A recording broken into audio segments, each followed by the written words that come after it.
Pozdrav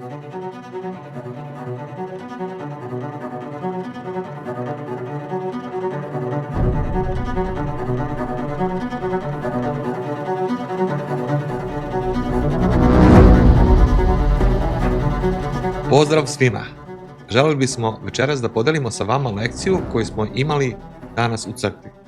Kao što neki od vas već znaju, Bog nas je u bliskoj prošlosti blagoslovio brojčanim rastom i sljedeće nedelje se selimo u veći objekat ovdje u Novom Sadu. To je uzbudljiv korak koji je ispred nas, ali dok preduzimamo ovaj sljedeći korak, nikako ne želimo da zaboravimo našu svrhu. Naravno, uvek ste svi vi dobrodošli da nam se pridružite uživo ili da dođete lično svake nedelje. Ali za one od vas koji ne mogu da budu tamo sa nama, ovo večeras što snimamo je za vas. Želimo da vam damo uvid u ono što Bog radi u našim srcima i u našoj crkvenoj porodici. Pa hajdemo zajedno. Prvi deo. Izbor pravog puta. Kada vozite kroz Novi Sad, postoji više načina da stignete do svog odredišta. Neki putevi su brzi, neki su neravni, a na nekim ima puno ležećih policajaca koji su osmišljeni da vas uspore. Ali bez obzira da li je put ravan ili neravan, svaki put ima svoj kraj, a put koji odaberete mnogo govori o vašim prioritetima. Život je takav, naročito u službi, posebno u crkvi. Dok stojimo na pragu naše nove lokacije, nove faze i nove prilike, moramo zastati i zapitati se kojim putem ćemo krenuti i što je još važnije, gde želimo da završimo. Za mnoge prepreka koja usporava duhovni napredak nije greh ili lenjost. To je religija, ili bolje rečeno vrsta religije koja uzdiže ritual iznad stvarnosti, protokol nad ljudima i izgled nad autentičnošću. Tradicija svakako ima svoje mesto. Jakov je napisao da čista religija uključuje posjećivanje siročadi i udovica u njihovoj nevolji. Ali negde usput dozvolili smo da tradicija postane sistem, a onda je sistem postao svetinja.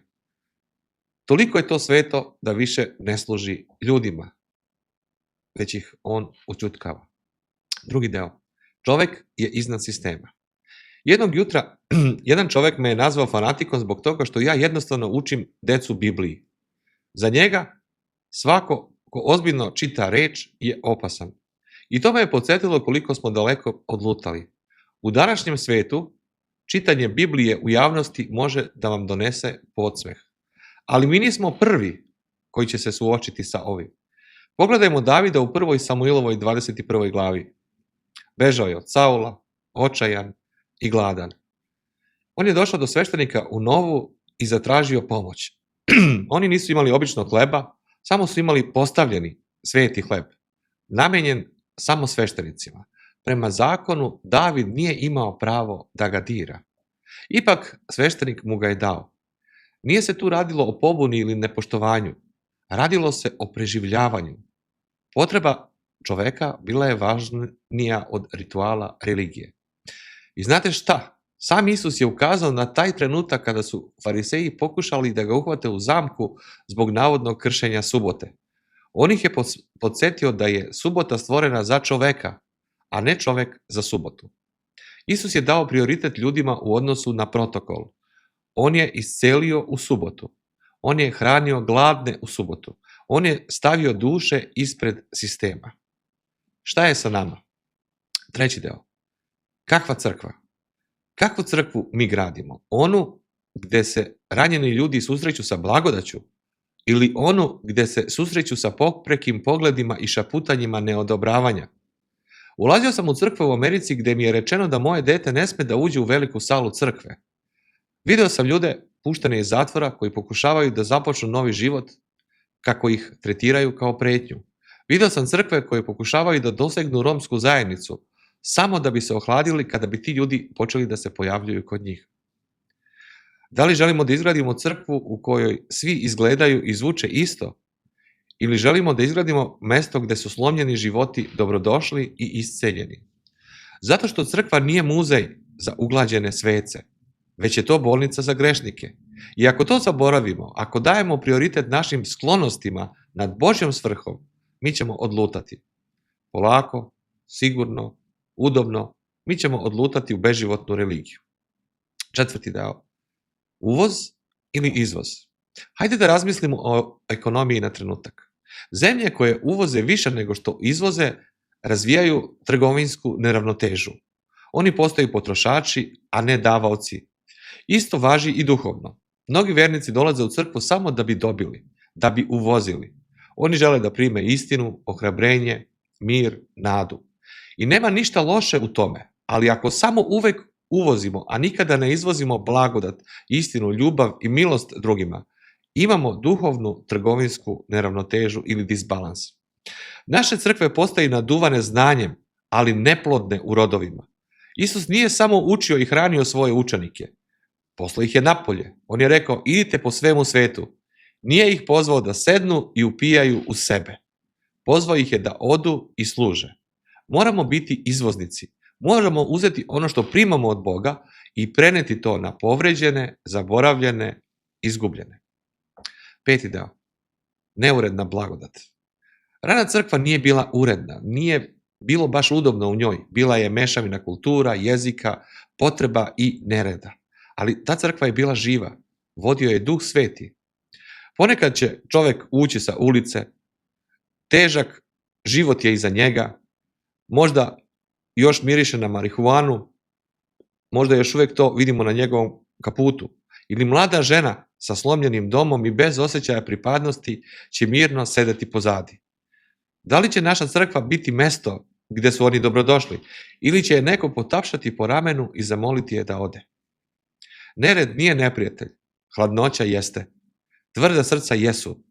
Isus nikada nije ukoravao ljude što su neuredni. On je ukoravao ljude zato što su ponosni. Naše crkve moraju biti spremne da razmene udobnost za saosećanje, profinjenost za ljude, rutinu za probuđenje.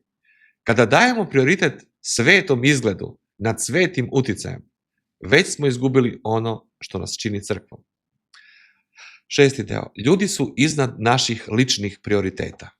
Isus nije umro da bi napravio bolji religiosni sistem. On je došao da spasi slomljene ljude, da nahrani gladne, da izleči bolesne, da spasi izgubljene. Kad bi on morao da bira između strukture hrama ili duše grešnika, on je uvek izabrao dušu. Uvek. Čak i danas on i dalje to radi. Priča o hlebu nikada nije bila samo o hlebu, već čoveku kome je on bio potreban. Religija je rekla ne, ali Isus je rekao da.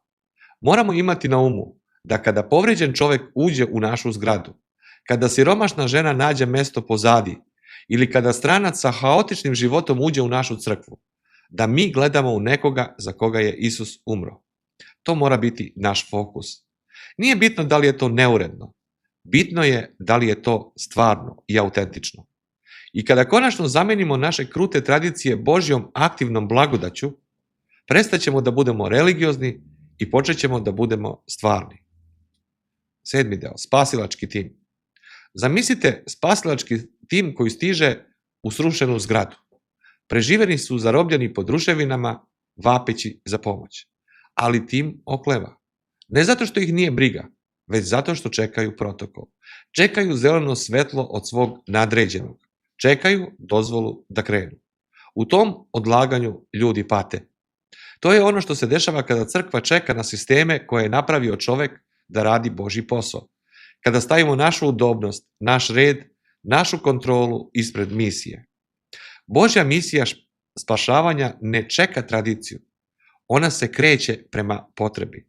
Ljudi su povređeni, zavisni, izgubljeni, krivi, vape za nadom i ne možemo im održati religiozno predavanje. Moramo im dati evanđelje. Moramo im dati blagodat. Ne možemo da budemo crkva koja gomila istinu za sebe, dok svet gladuje napolju. Završni poziv. Pa šta sad? Stojimo na raskrsnici. Da li ćemo biti mesto koje samo uvozi ili ćemo biti crkva izvoznica, crkva koja šalje evanđelje, daje ljubav besplatno i izgrađuje ljude, a ne sisteme. Hajde da budemo ona vrsta crkve u kojoj ljudi jedu hleb. Ne zato što je to legalno, već zato što su gladni. Hajde da budemo ona vrsta crkve u kojoj blagodat Božja nije skrivena u zadnjoj sobi, već je postavljena na prednjem stolu. Budimo ljudi koji se ne plaše nereda, jer se Isus nije plašio. On je došao po neuredne, slomljene, ranjene. I ako njega sledimo, moramo i mi ići k istima. I možda danas, dok ste slušali ili čitali, se nešto pokrenulo u vama. Možda ste shvatili da religija nikada nije zadovoljila vašu dušu, da vas je spoljašnost ostavila praznim. Da, sistemi, pravila i rutine nikada nisu izlečili vaše srce. Možda, samo možda, bili ste gladni, a niste ni znali za čim. Prijatelju, Bog zna, On vidi tvoje srce. On čuje tiha pitanja koja ste postavljali u mraku. I On ne čeka da se očistite ili da se dovedete u red. On čeka da dođete do njega. Pa zašto onda ne odvojite trenutak upravo sada i ne razgovarate sa njim? Ne sa lepim rečima, ne sa naučenim frazama. Samo iskreno, ponizno, direktno. On sluša. I bez obzira da li ga nikada niste poznavali ili ste ga poznavali godinama, ali ste odlutali, on te neće odgurnuti od sebe. On vas želi privući blizu sebe. Dođi pastiru, dođi kod iscelitelja, dođite onome koji vas vidi. Razgovarajte sa njim. Sada možda počinje ostatak vaše životne priče. Želimo vam duhovni blagoslov i da dođete blizu Gospoda Isusa Hrista.